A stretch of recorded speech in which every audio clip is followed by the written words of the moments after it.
Hi, my name is Felix Maradiaga. I live and work in Nicaragua. I've devoted most of my life to civic work and public service, and 3 years ago, I decided to reinvent myself and explore the private sector, trying to bring investment to Central America in the area of renewable energy. The trigger was the same the same thing that motivated me to come back to Nicaragua. As I think you know, I was a political refugee as a child in the United States, and I came back to Nicaragua. So the same inner energy that triggered me to come back to Nicaragua is the same energy that in a way pushed me to reinvent myself. Once I realized that without creating jobs, I would not be making an impact in my country. So I had been working for several years mostly as a human rights and civic activist in Nicaragua, and at the point I realized that um, uh, doing some mobilizations, doing training activists, writing letters, mobilizing people, it's okay at some point, but if you want to help your community, you need the other part, and that's creating jobs. So basically, that's what's pushed me to that new decision. I would say that the toughest decision that I had to face in my life, it was at a very early stage in my life, which was coming back to Nicaragua.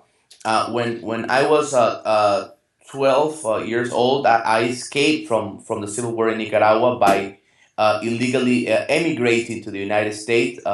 As you know, Bill, I was not alone. Between 1981, just to provide some brief context, and 1990, more than a million Central Americans sought political refuge in the U.S. because of the civil wars in Nicaragua.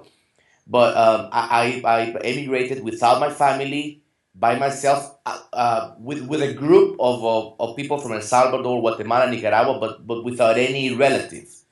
And as soon as I got to the United States, I was assigned to foster parents for a couple of years. And then in 1990, two and a half years after I had arrived to the US, we received news that the war was over in Nicaragua. Um, I was doing very well, I was doing very well in school and so on.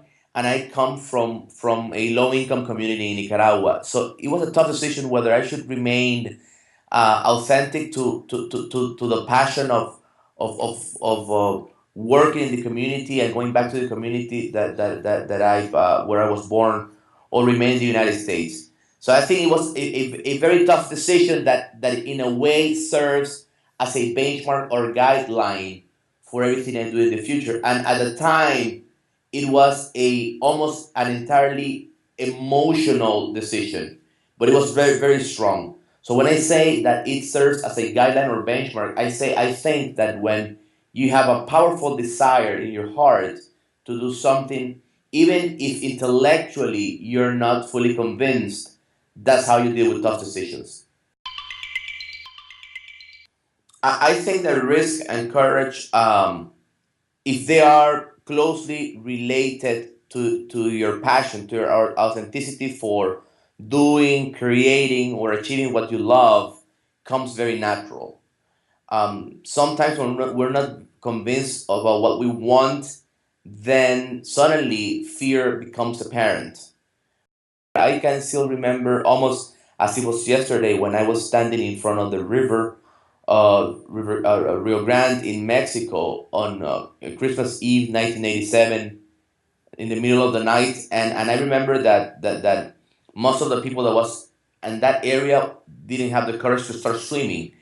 And as a child, for me, swimming was something, in a way very natural. But I felt that I wanted to cross the border, because I had been told by my mother, my father had passed away several years before that, and so on. That was the land of hope, and that things would be completely different, and I would witness no more war, and I would have an education. So while I was swimming, it was it all suddenly all that imagination about the possibilities was across if I could swim that, and I realized that over the years that I kept in touch with people that crossed the border with me, for them how powerful that was. And for me, it was absolutely natural. I cannot say I felt brave. But when I talk, and in fact, I've employed people that cross the border with me, and now, after many years, they came back to Nicaragua. Some of them are my employees now. And they said, Felix, you inspired me so much when you were the first to start swimming. How did you do that? Because we were all scared.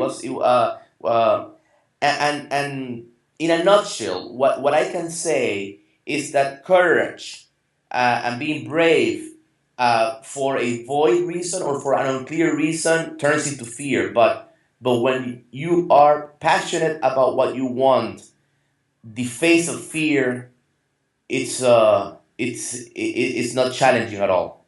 Wow.